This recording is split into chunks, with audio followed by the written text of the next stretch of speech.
Hi, it's me, Ingrid INFP. And yesterday I was like screaming at the world and I wasn't doing well at all. And now I'm fine. And I don't know what happened. But I guess I should journal, but I couldn't get the ideas out of my head yesterday. I felt like crying and shouting and I didn't feel like going to work today. And in the end I did, and I'm fine. And I even ended up saying yes to taking a shift on Saturday morning because my colleague who's pregnant is sick with morning sickness, and so she decided not to go to work today and on Saturday,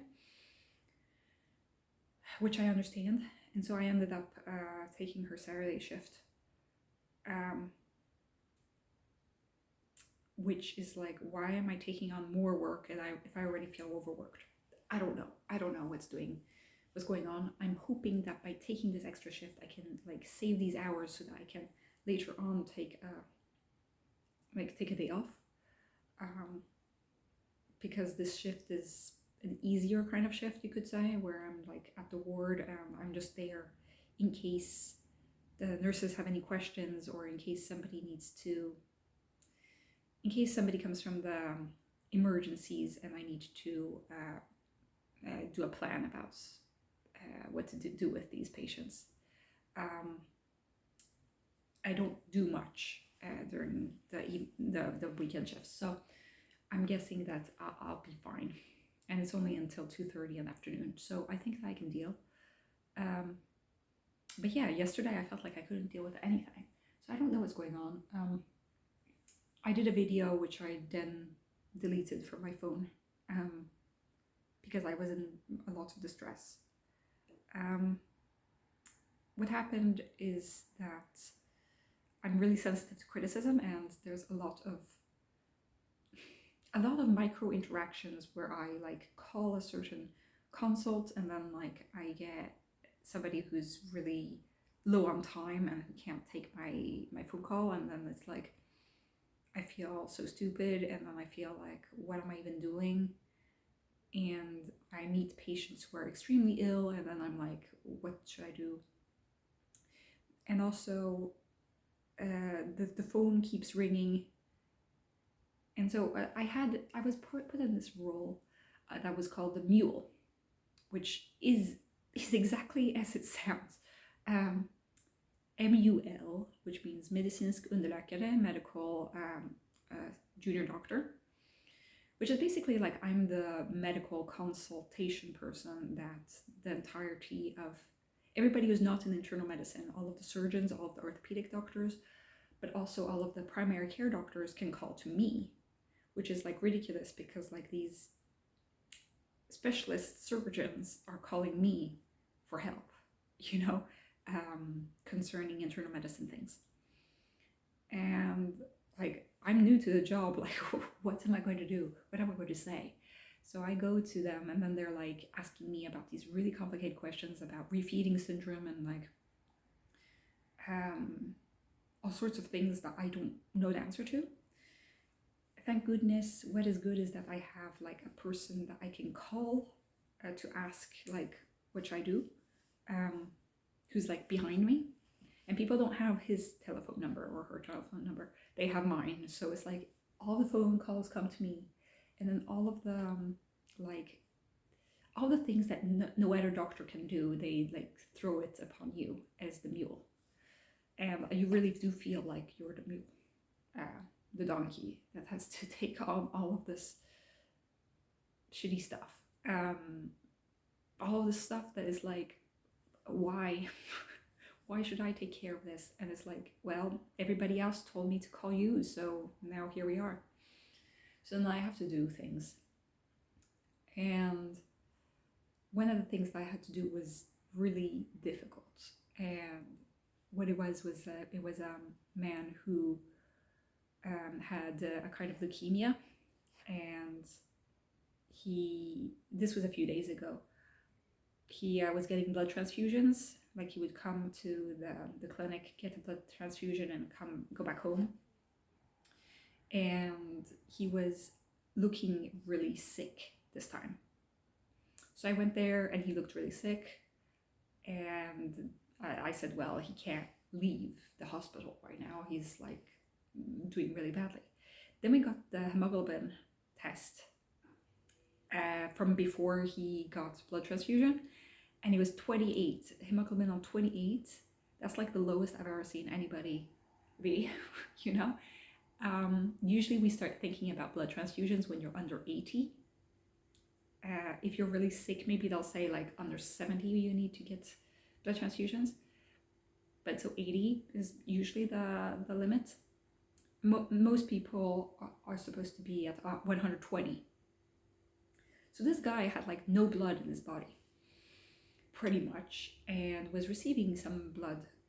And he wasn't, like, he kind of went up from 28 to 40, which was good, but not enough to like survive. And he was actively losing blood also due to his disease, his condition. So I called for help, and I was like, what should I do? This guy is really sick. And they told me, yeah, he's at the end of his life. He might die soon. And I was like, oh, okay. And then they said, maybe we should get palliative care to help us. So I had to basically talk to the mother of the patient, because the patient couldn't really speak. And we had to decide, like, I had to tell her that we're at the end of his life. I had to tell her that if he gets worse, we can't do CPR on him because it's going to just make things worse. We can't, we can, but we shouldn't. Like, it wouldn't be good to put him in a ventilator or in an intensive care unit, because he wouldn't survive that and he would die a traumatic death. So I had to try to get him into the palliative care unit. So I had to call the doctors there and tell them, like, this guy is dying, please help us. And we were worried I was going to die in a corridor on the way there. Like, it was to that extent. And and thank God for the nurse.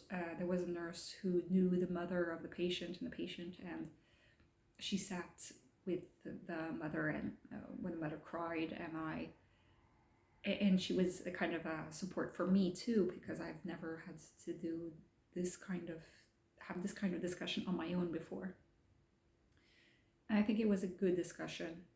And I did all of the things. I took away all of his medication and then like just put in the palliative medication in, and I called all the people that I needed to call. But that took like most of my day, pretty much, just dealing with that. And then I found out that he died a few days later. And, well, he died yesterday, I think. Something like that. He only survived a few days after I did all this and sent him to the palliative care unit. So I'm glad that he got to die at the palliative care unit rather than just like in the middle of, like, in a place that isn't like calm and good for him. So yeah, but that was hard. And so then this the nurse said, oh, you look really calm. And I was like, I'm not at all calm. Like, I'm not calm. And apparently it doesn't seem that way on the outside. I don't know what it is, if it's like, I don't know if it's my autistic like bitch face, my poker face, or if it's my mask. I don't know, because at that moment I'm like so focused on having to just do the things. I keep thinking that I am super stressed on the outside, but apparently it's not the case, because then today this cardiologist, who has barely seen me, but he's seen me in several different situations, but he hasn't seen me in that specific situation. he also said, like, he was talking about how they recruit internal medicine doctors, and he said, well, the personalities has to match, he said. And he said communication is very important. And he said, like, your face is, he said, you don't look stressed when you're stressed. And I was like, okay. It's like the first, like, it's the second time within a week that people have, like, a person has said that I look calm when I on the outside. And he was like, are you stressed on the inside? And I'm like, yes, I'm constantly stressed. And apparently that doesn't seem like the case. And I'm like completely mystified by that, because I keep thinking that people can read everything off my face. I think that it's also from when I was a child, that, or like a teenager, that a lot of people, there was this teacher who said to my parents that I was very stressed and that I looked very nervous, and that my parents needed to do something about it. And it was like, that's weirdest, stupidest thing to do. Like, why would you ask the parents to get a hold of your child's stress levels? I don't know if she was like worried that my parents were, not taking care of me or whatever. I don't know what it was, but she said, Ingrid is very nervous. And it's like my parents were like, okay, yeah, we know. Like my parents knew, they know that I'm a sensitive person who is very stressed. They know that, like, I'm more stressed. Like, my brother is much more chill than me. And I'm always stressed, and they know this. Like, they know that I have anxiety. It's not a secret. They don't understand about mental health at all, but they know about anxiety, right? So they just think that I'm a high-strung person. But apparently, so I looked extremely stressed according to this teacher. So I guess I internalized that, and I thought, like, okay, so everybody can see that I'm stressed all the time, even when I'm not stressed. And now it's like, oh, so even when I'm in extreme levels of panic, it seems like I'm not having those levels of panic. So anyway, I got that. I don't know what to think about that. But yeah, it was a lot. It was a lot. And I felt really tired. And then a secretary, like, out of nowhere says, like, why didn't you sign this thing? And I was like, I don't know how to do that in this computer system. And I can't. I've asked other doctors, and they haven't been able to do it either. This secretary was really mad at me for not doing this. And so she said, well, like, kind of passive aggressively in her emails, she was like, well, we'll have to send it to tomorrow's doctor. And the day after, I found out that it was like the doctor who was who she had sent this to was not able to do it either. So it's not just my problem. It's not just me who is useless at doing things, or like lazy or whatever. It's just that it's not possible to do the thing that she asked me of. Yeah, I also found out that I'm having another one of those, like, not 12 days in a row work, but like 10 days in a row work. Well, yeah, basically they say that I am free one day, but that day that is free is actually me on a course. So, like, actually I'm not free. Yeah, I'm also pretty annoyed at the fact that I have autism, and they're not taking any of that into account, even though they know about it. Like, the boss knows, but like my colleagues who are pregnant, like, they're suffering, like, physically, and you can see that they are suffering, like the circles under these girls' eyes, and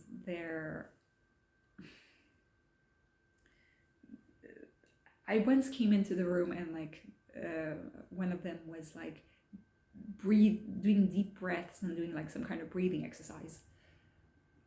And I was like, "Are you okay?" And she was like, "Yeah, I'm just having the morning sickness."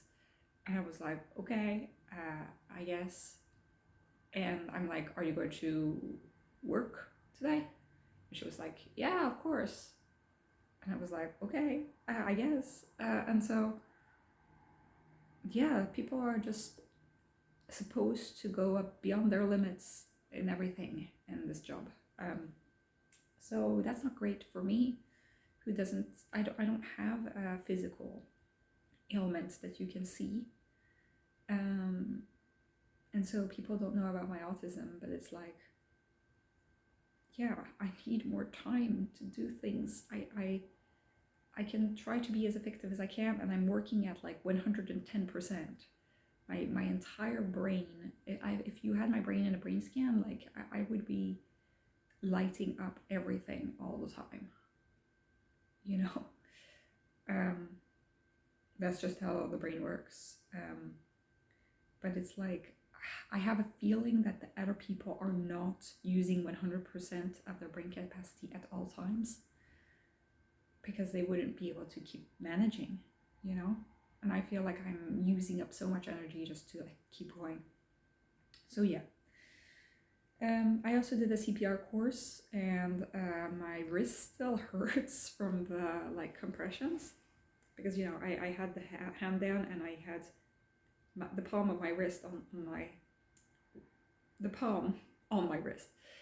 And yeah, I couldn't think then either. So I did get a pass, but this was an even more advanced, like it was advanced CPR. So it wasn't just like regular CPR, which I've done once a year for several years now. But this was advanced, and so it's like you have to decide like when to give adrenaline, when to give cortisone, when to give, you know, when to defibrillate or not. Because usually the defibrillators in town like tell you what to do. Like they say, okay, it's going to defibrillate or not defibrillate. Well, at the hospital, like they look at the curve and they see like, is this something to defibrillate or not? So, and also you're the one who's supposed to say like, away from the patient, I'm defibrillating now. And, you know, the defibrillator doesn't remind you of anything. Also, the defibrillator,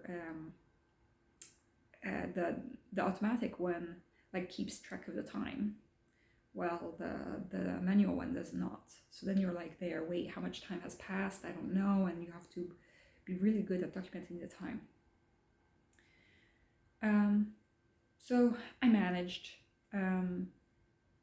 I did a big workout for me, who doesn't have any muscles in my arms, pretty much. But my colleagues who are pregnant, they were like heroes for doing that, you know, while pregnant. I don't know how they're doing it. Anyway, what's going on else in my life? I'm just like surviving at this point. I need to just keep going. I'm trying to keep going until I get to my general healthcare clinic where I usually am, so that I can feel like a little bit more at home, and so I can like relax a little bit, even though I'm working full-time there too. I finally got hold of my psychologist, who I will meet in 2 weeks or something. So yeah, because I have a lot to hash out, and I haven't seen him for more than a month at this point, more than 6 weeks. And he was sick once again. Like this guy is always sick, unfortunately. So I hope that I can manage until then. And then I have my birthday is coming in a month, so I will be having a holiday then. I haven't planned any trip, and it stresses me out as well, like just getting the plane tickets and all that, if I get plane tickets. But yeah, I'm really lucky to have friends and people who care. Like the nurse at the hematology unit was really kind to me. The cardiologist who was talking to me was also really kind to me. The my colleagues, the ones who are pregnant, are also kind to me. And by kindness, sometimes I just mean like they say hello to me, and they maybe chat a little bit with me when I'm eating lunch. I'm not asking for much, but I needed just a little bit of kindness towards me, because I felt like I was dying, pretty much. Like, I'm going to die alone. And I couldn't. I felt like I was going to have to take a break from it all. And I'm glad that I could survive one day more. So I'm going to work tomorrow, and then I'm going to work at the emergencies next week, which is also nerve-wracking, but I'm going to manage, Somehow, within myself, I found a certain kind of ground to stand on, and so I can actually do things even though I'm scared out of my wits. I can stand there and actually, not confidently, but at least like get myself there, and I can kind of advocate for getting help, that it's like I don't need to be the one to make every single decision. I can get help. I was having a hard time because I was with one of the older doctors who, and also one of my patients ended up being the guy at the grocery store, which is like, oh no, I won't be able to go to the grocery store anymore ever again, because it was so awkward that I got to meet him as a patient, and so that was awkward. And then also having to deal with this really strict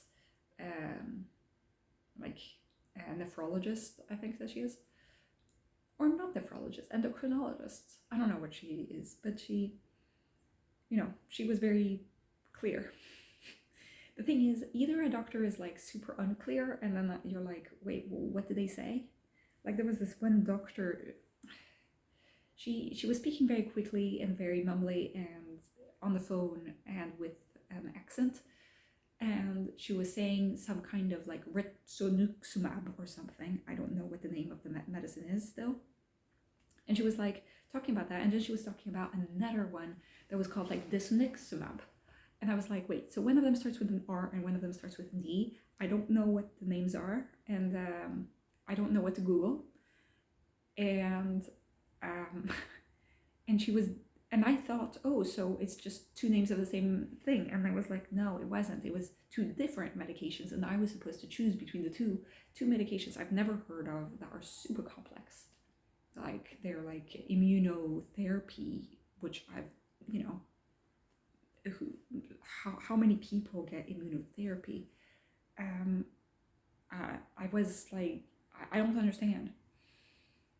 And so just taking it one step at a time, asking them to repeat to get clarification. And so I finally got that down. But then on the other side of the spectrum of doctors, there's doctors that are super clear and super short. And then you're like, wait, I need more information. Like I don't know about anything about this. You can't expect me to know everything about this. But sometimes they do expect that from you, and so you can't like ask them, like they expect you to know, and it's like they're like rolling their eyes, like, haven't I been clear enough? Yes, you've been clear, but you haven't been specific enough about what to do, And so she was very like, up, this is what you do. And then I'm like, wait. You're saying to me, take the diabetes test. And I'm like, wait, which diabetes test do you take here? This is a different clinic than the clinic that I'm at. And then she's like, well, what do you think? And I'm like, I say this. And then she's like, oh, but you forgot this. And I'm like, well, okay, I'm glad that I asked. uh, you know, and I'm glad that she's like making me learn these things.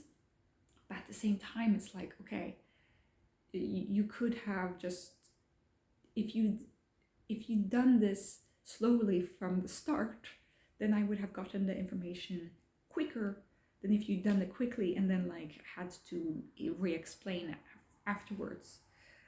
So yeah, anyway, I had to deal with that, which I guess was the reason for me like feeling like I was like stupid and not good and terrible at my job. So yeah, we're going to end this video here because it's getting long, but that's kind of where I'm at. I felt like I was on the edge of the cliff and now I am not, so it's fine. But I I needed to ventilate my thoughts out here, and I will I will survive. I'm thinking like, I give myself small goals of like, okay, I'm going to do this, I'm going to manage until this week, and I'll take it one day at a time, 1 week at a time, I'll take it 1 month at a time, and maybe once that month has gone, then I will be able to do the next month, and it's just difficult when I need to advocate for every single like pause or break that I get, and I yeah, it's a lot of work because I'm not able to like leave work earlier. It's like impossible. So anyway, I mean, I don't know if there's anything about your life that is stressing you out. Maybe you want to vent it out here. Anyway, otherwise, if you want to talk about anything about your jobs or anything particular about medicine that you're wondering about, otherwise I'm going to say have a great day. Bye.